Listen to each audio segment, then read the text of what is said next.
Hey guys, welcome to this week's podcast episode, and I've got another fantastic guest for you today, Roula, coming from the Netherlands, and she's going to actually talk to us about broad, overarching themes for today. She's going to talk to us about one is resilience, and she's going to talk to us about connection, breaking free from perfectionism. I'm really excited to have her share personal stories and the power of sharing stories and the role of resilience. And really happy to have her on the show. So, Rula, welcome. Thank you so much. I'm glad to be here. Yeah, I love talking with guests, hearing their origin stories. Briefly talk about your journey, and we'll dive right into the conversation. My journey, I always thought that my journey was not that interesting, but I knew that there is something there to tell. I never thought I will be living in the Netherlands. I actually didn't think that I will live to see myself turning 30 Hmm. because I grew up in the war and I spent my childhood, teenage years, and my young adulthood in the war, Uh-huh. living a day in, day out. And what's really remarkable is that I have not missed one day of school, regardless of how tough and difficult our life was in the war. And this fascinates me. Think of it since I live in the Netherlands, because having lived the war, not missed a day of school, it opened so much opportunities for me when I moved in to live in Europe. It was a dream, but never something I thought it will ever happen to me. And then I came to the Netherlands to live my life here, build my life here. And I felt so blessed that despite the tough upbringing and the world that I lived, the harsh world I lived in, I still learned and able to build a future in Europe among those who have had really fortunate life and feel like, yeah, I can go with their flow and join them in the futures. That's a very fascinating story because, like, you and me were talking backstage, and I decided this year to diversify geographically, just given what's the divisiveness here in the States, and it's very interesting because Europe and Latin America, and I always grew up in the States, but never felt like I fit in or belong. So it's really interesting to hear, talk about this idea of duality of identity, and how do you navigate the tension between assimilation and holding onto your cultural roots? Because this is something I suffer from too, because I don't feel like I'm culturally American, but I don't feel like I'm American. And when I hang out with my Asian counterparts, I don't feel like I'm Asian either. So how do you navigate this? Yes, that's an excellent question because we all have this moment where we wonder who we are. And we don't have to be from different cultures. It comes up to us earlier when we are from different cultures. Living in the Middle East and moving to the Netherlands, the difference of culture, because the country I come from is a modern country in the Middle East, so it wasn't a big of a cultural shock. Lebanon, I grew up in Beirut, vibrant city, modern city.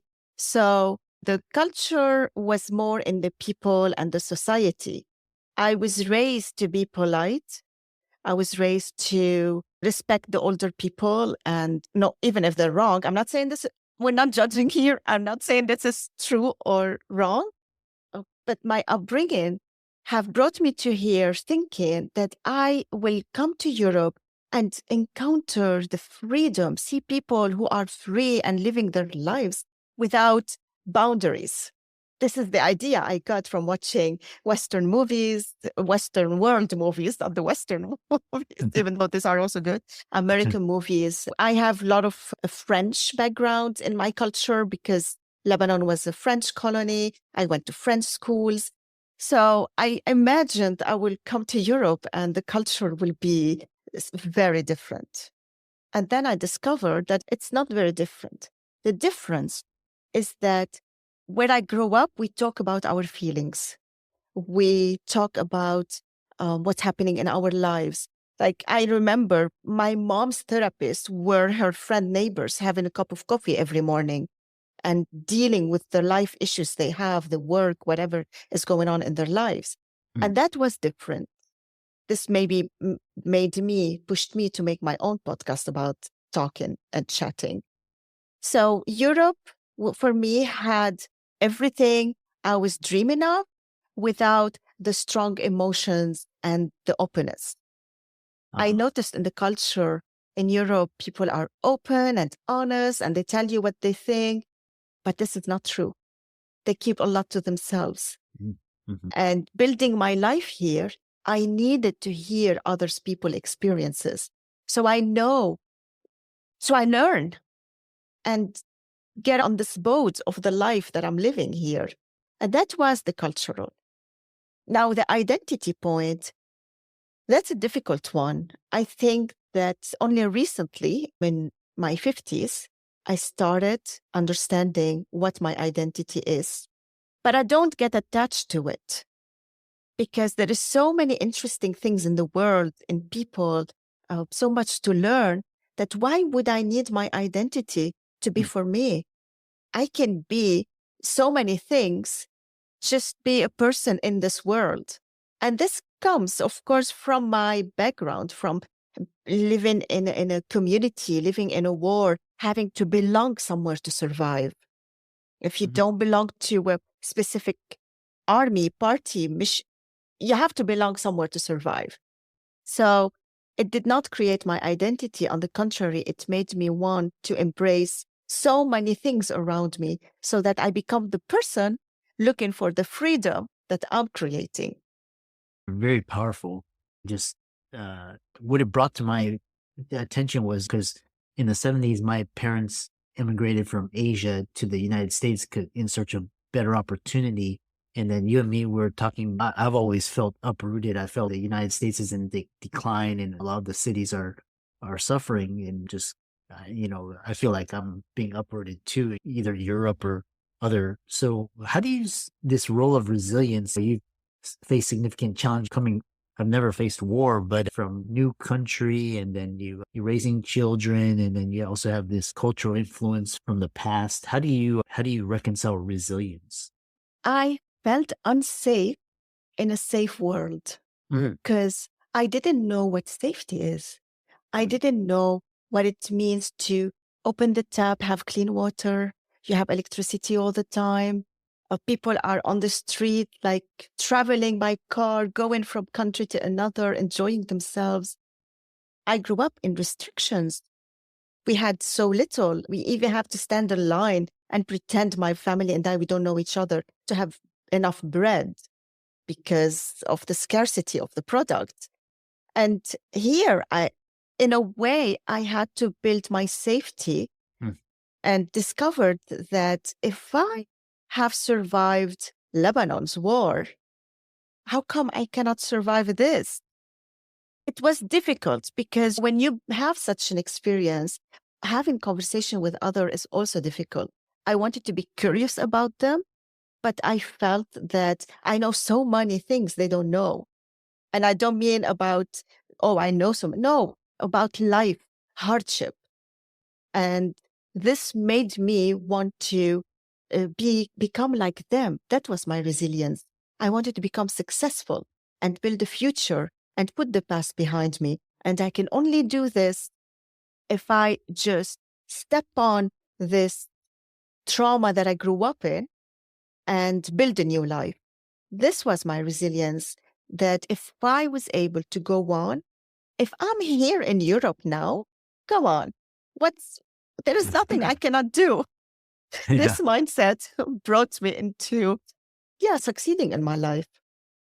interesting. Yeah, it's how do you let go of your past trauma? Just how do you continue? Because I know a lot of people they're stuck in their past. Somebody did this to them, or this happened, or how do you let go of that and break free and thrive? For a very long time, I didn't talk about my past because I was ashamed of it. Mm. Growing up in the war, people won't understand. They won't understand that despite that I was growing up in the war, I went to schools and I got an education and we had a good life in a way. Because my brain, my memories somehow suppressed the bad stuff and kept the good stuff. And there were moments every time there's a war breaking around us in Europe or in the Middle East, I find myself not sleeping well, feeling anxious. What if it gets closer? Unfortunately, it is closer. And I found myself sometimes thinking, I have to do my research. I have to find the safest country to go and live there.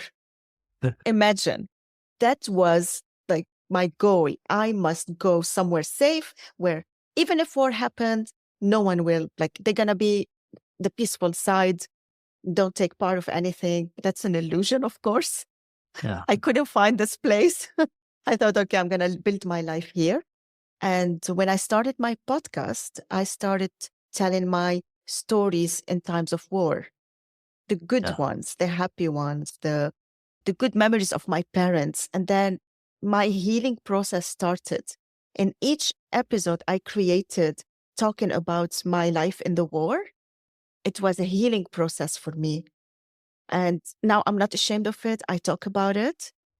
And I feel I'm fortunate so much. So it took very long time, imagine, searching for a peaceful place. But actually, the peace came from within me when I started writing these stories. Ah, interesting. Yeah, we could talk about the power of sharing personal stories and how do you in this idea, because you touched upon it, empathy and acceptance, and how do you perceive the power of accepting others for who they are or aspire to be, and how does this relate to the concept of privilege in your view? Yes, you're making me think of so many topics around us. Look, Uh-huh. privilege, that is something that we cannot create. Times I feel like depends where we are born, we have a privilege. Yeah. We grab opportunities to become something, to achieve our goals and grow in our life. But it's hard when you are not born in a place with privilege. And I come from a place with no privilege. Uh, To move to the Netherlands, and first I started looking around me. I was 25 years old, 24 years old, and hearing people, they're backpacking in Europe and they're spending time in Australia. They went to do the Route 66 in the US. And I was like, started understanding what privilege is.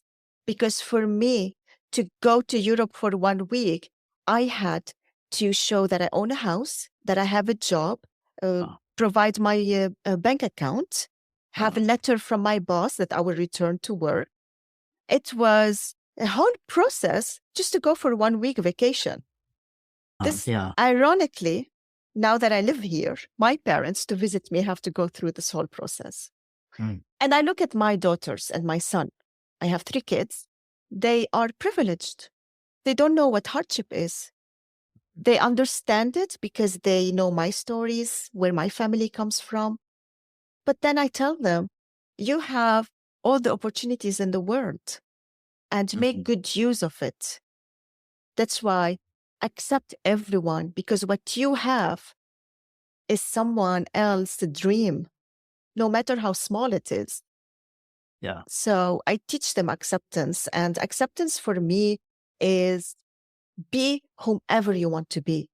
Why would I? It's actually none of my business who you are and what you do, as long as we have good communication, like no one is hurting the other. Mhm. Why would I care? And this is where my acceptance comes.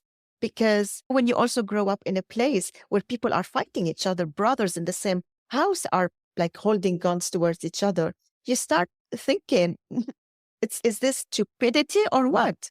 How Yeah. can this be so bad? So yeah, be whomever you want to be. Who cares? Yeah. I have two follow-up questions because what's interesting is, a lot in the here in this, I'm just curious for outsiders' perspective, and a lot of people in the States do enjoy a lot of privilege, have the reserve currency status for now, and we didn't have to go through a lot of the customs.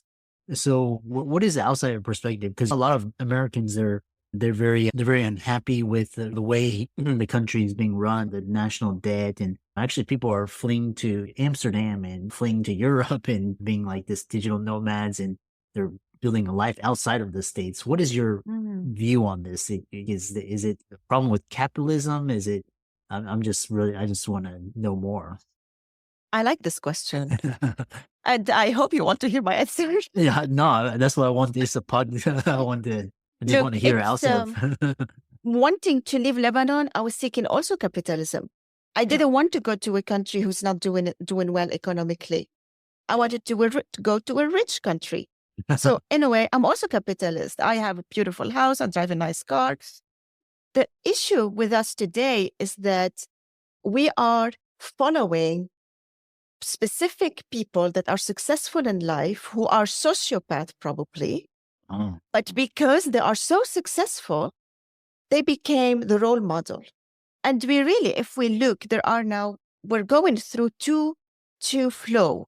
We have the flow of those following the rich and famous, and those are doing great. uh, And the other flow was advocating that we have to be kinder to each other. We have to work together and have more value for our life that is not financial. And uh, we're struggling with this because life is getting more and more expensive.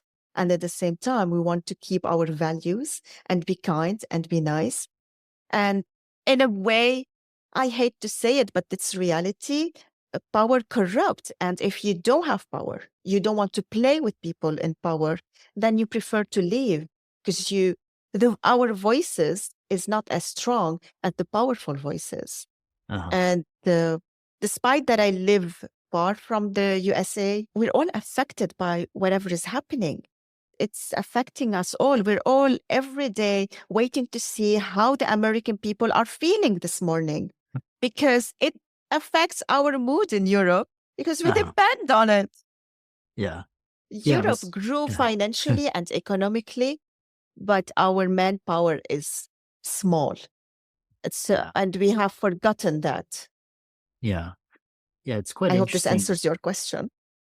Yeah, it does. It's interesting because it's here in the States. We always listen to what Jerome Powell says because he sets the interest rate, and I think he's more powerful than the president because he sets the monetary price of money. And then recently, now the kind of like the market is focused on one company, Nvidia's earnings, and that kind of sets the pace. And it's interesting because in Europe, I would watch these podcasts or interview from like Robert F. Kennedy or Trump or Biden, and just like it was interesting to like the onlookers they would see and they'd be like you can actually feel this an American is actually feeling the system collapsing. It was really interesting to say the least. The other question I have for you is I grew up here, I'm Gen X, and I grew up with the dot-com bubble, 9/11, Enron, 2008, and COVID. And I'm just curious from an outsider perspective, how that, I know like war and losing your home and family, those are huge things. Are these types of events insignificant compared to having to flee a country? Or I just put things into Mhm. perspective for the audience. I love this question. This is very excellent one Yeah. because what I want to tell you is that life goes on no matter what. Mm, So when 9/11 happened, we all felt the fear and the panic and the pain. It's just impossible not to feel it because it doesn't matter where you come from and what your life experience is. When something bad happens, mhm, we feel it. It affects us all. yeah. And with the crisis in 2000, they all felt it. So much happened in between, actually. You named the stuff that are related to America, maybe, and some of the world. I Yeah. name so many other things. It's not insignificant at all. Mm, But yeah. what I can tell you, if I like speak to my family, let's say it's COVID time, Yeah. all right? When COVID hit, I enjoyed COVID time extremely because my kids turned 16 and 18 and they Uh-huh. were at home. I was sleeping the night, don't have to worry about them. Uh-huh. So COVID felt, of course, I don't want to take it lightly. It's a horrible thing that happened to us, COVID. But on a personal level, I connected with my family, with my daughters and my husband. And when I speak to my family back in Lebanon, their experience is the same and worse. So despite that I lived with them the war, I Yeah. cannot relate to their economical situation Mhm. in difficult times. So it's all very much significant, no matter and where it's happening in the world. It's the impact is big on everyone. Yeah. Mm. So interesting. So people can feel, because when I turn on the news, well, actually, I don't listen to the news, but when I hear about the conflict between Israel, Palestine, and Russia, Ukraine, and when you hear about the European debt crisis, I felt 2008, and we felt Lebanon and hyperinflation in Turkey and Cyprus, people losing their savings, Argentina. It's like you hear about it, but sometimes you have to actually go there to actually feel what's going on. And so interesting. Having experienced different things in your life give you more empathy. You say, I cannot 100% walk in other people's shoes when they're suffering, but I can relate. Mhm. And that makes a difference why I feel it stronger. Like whenever something happening in the world, it hits me stronger Mm. because I know how it feels and the fear, losing their jobs, people not being able to afford bread and the necessity for their families and other stuff too. So when Yeah. when you have known different world, your empathy is different, Mhm. bigger maybe, not bigger, but more impacting you personally. Yeah. Interesting. I want to finalize this interview by talking about the power of sharing personal stories and what motivated you to start sharing your experiences through your podcast, and what impact you hope to have on listeners, and how can people find you and follow you, and hear more about your amazing journey. Thank you. What made me want to start my podcast is that I wanted to share my story so other will open up and share theirs. I felt for so many years my growth, my personal growth also happened from your life story, from where you came from and what challenges you overcome, but also what makes you happy and what makes you positive and doing the things you do. This is what my story started. And I started writing my stories growing up in the war, but they are the happy, sexy, funny stories. They're not dramatic. They are, but then they have a twist of some kind of, I don't know, I cannot describe it. I was a teenager growing up in the war. So I was like any other teenager. I want to date, even if it's war. Who cares? It's bombing. Yeah, but my boyfriend's waiting for me next to the church. So I have to go. So that triggers me to write the stories so people opens up more about their own stories because we think that no one wants to hear what we have. Mhm. But if we know how to tell it, it will help us relate, learn, and grow. And my podcast grew into getting experts who have overcome difficult times and learned and want to help others to be the best of them, do the work, and become the best we can be. It's what triggers me, what made Yeah. me create the podcast. Yes. Yeah, interesting. And for all the audience and listeners, I'll direct you to Rula's podcast, which will be in the show notes, and be sure to follow and like all of her social media. And really interesting conversation. I really enjoyed talking with you. Thank you. I would like to have a talk with you on my podcast to have your view on what's going on in your world. Oh yeah, absolutely. Yeah, I'd love to share my thoughts. So Payback time. yeah. Nice. Thank you. It's my pleasure to be here.